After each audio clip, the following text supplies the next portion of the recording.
Thank you so much. Thank you. Linda, thank you for those kind words. You're always such a moving speaker. And Aaron, we started out as opponents, fierce adversaries, really. And we've become friends. And you contributed so much to this leadership race. Thank you for that. Yes, please applaud Aaron. He did so much work. And thank you, Trent and Cam and your teams. You've run phenomenal campaigns.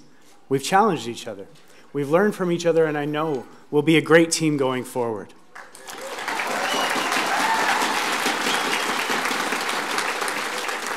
And thank you, all of you, for joining us today. Isn't this an amazing day? Isn't this a hopeful day? The energy in this room just makes me so excited about the future of our party. Excited because this is our moment. This is our chance to change how politics is done. It's our chance to present a truly better way. Because even though we're here for a leadership, this isn't about the people on stage. It's about the people in the room. It's about you. It's about the people watching at home and the vision that you have for this province. A vision that includes everyone in this province, from Weyburn to Wollaston, from La Flèche to La Ronge, from Arcola to Zealandia, where, across this province, we've been hearing that we can do better.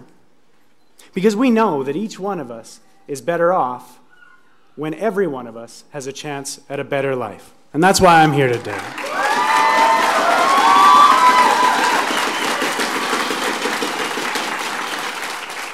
This past week, I took a little walk over to St. Paul's Hospital to visit a patient of mine, Lisa.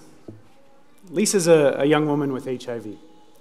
And when I first got to know her, she was in pretty rough shape. She was getting frequent pneumonia because her immune system wasn't strong enough to fight infections. And despite all our best efforts, we weren't really getting anywhere in treating her. Because the truth is, she wasn't really sick with HIV. She was sick with poverty. Sick with a truncated education for becoming a mom too soon, sick with the abuse that she'd been subjected to, sick with generations of marginalization of First Nations people, sick with poverty and poor nutrition and poor housing.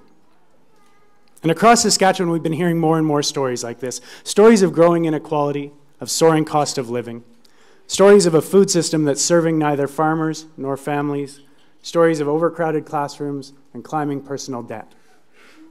This province has the highest rate of infant mortality and the worst rates of chronic disease in the country. Shame indeed. How does Saskatchewan, in the midst of all of this economic success, still have some of the worst health outcomes in Canada? These are not individual failings. These are political failings. And that's why I'm here today, to address those political failings. Throughout my career, whether as a family physician or community advocate, and of course throughout this campaign, I've been talking about how we can change the conversation, away from narrow economic goals, remembering that the whole purpose of government, isn't the whole purpose of government to improve our lives? If we're going to make government work as it should, we need to be addressing the things that make the biggest difference in our lives, in our health and well-being.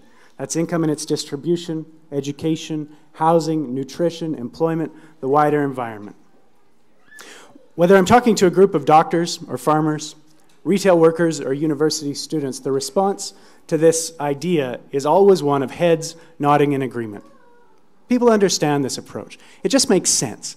People get that the best way to deal with a problem is to prevent it. It sure is. But to make that kind of a shift takes courage. It takes perseverance, and it takes a team that's bold enough to share a vision of a better way, to tell a better story. When I was a medical student, I had a group of friends kind of like that kind of a team, and I saw a couple of them on my way up the aisle. Friends with a bold idea. We had this idea, having seen the gross inequities in health between the core neighborhoods and the rest of the city, that we needed to start a student-run clinic, offer students the chance to be exposed to poverty, and increase the availability of services in the inner city. 10 years later, that clinic, known as Switch, it's going strong. Students from medicine, nursing, pharmacy, nutrition, all working together, offering health services,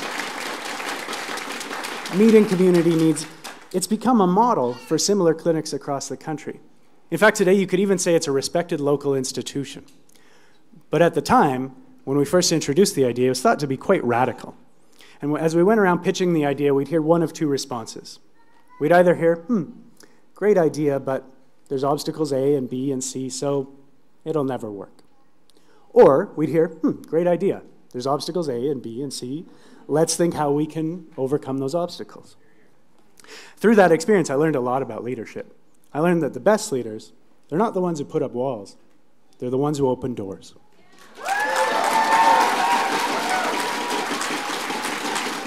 I also learned how to gather a diverse team. In this case, students and faculty, healthcare providers, political decision makers, and of course, the community members themselves, to develop a shared vision and to make it happen. And I learned how change takes courage. I learned why it takes so much perseverance, because no matter how sound an idea it is, there will always be those who raise alarms, who say that what is difficult is impossible, that say that it's dangerous to change. But when you're on the wrong path, the most dangerous thing you can possibly do is stay on the wrong path.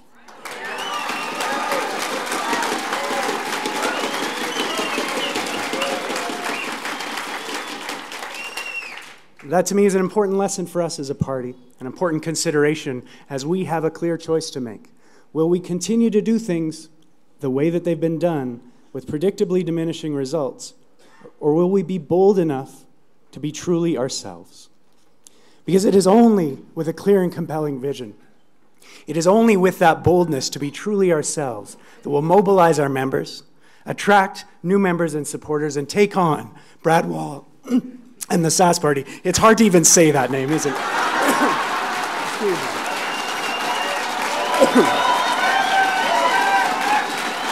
Our only road to victory lies in our ability to excite and inspire. This is Saskatchewan's moment. We need to seize the day. We need to live the full promise of our prosperity, because we can do better. We can do better than bragging about economic success on one hand while cutting education at every level on the other. We can do better. We can do better than producing most of our energy by burning coal when we have the best environment for renewable energy in the country. Better than making the most important decisions behind closed doors. When instead we look at all of our political decisions through the lens of health and well-being, we can create a healthy society, a real democracy, one that rejects ideology and orthodoxy and focuses on evidence and outcomes. Evidence from examples like Newfoundland, where an effective anti-poverty strategy has halved the number of people living in poverty, or Norway, where resource revenues have been channeled into a heritage fund that will ensure prosperity for generations to come.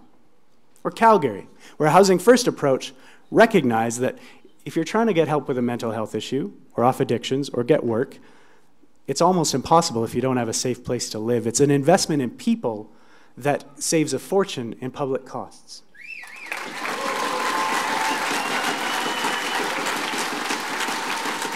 Or right here at home, where the amazing results in our cooperative and Crown sector have given us so much. Can we look at new ways of collective investment? Because Saskatchewan used to do amazing things, didn't we? Yeah. We did.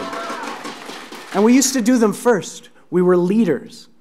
By seeking out the best ideas, we can do amazing things again. We can lead the nation in implementing the bold and elegant solutions to the challenges we face. We can do better.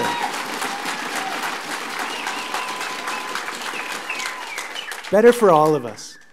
Better for all of us, including Lisa, whose story actually turned out to be a pretty good news story. An example of what can be achieved when people work together. She got help, not just from doctors, but from community outreach workers, other supports, and her family members. We helped her to take the steps to find a safe place to stay, get treatment for her addictions, and get her medical problems under control as well. Now, for the first time in a long time, maybe ever, she has real hope for a better life. In fact, and this is the part that really makes me smile, she became a member of the NDP. Yeah. And she's excited. She's excited, just like you are, to help choose the next premier of Saskatchewan. Isn't that wonderful? That's great. Now, she didn't tell me who she was voting for. I've got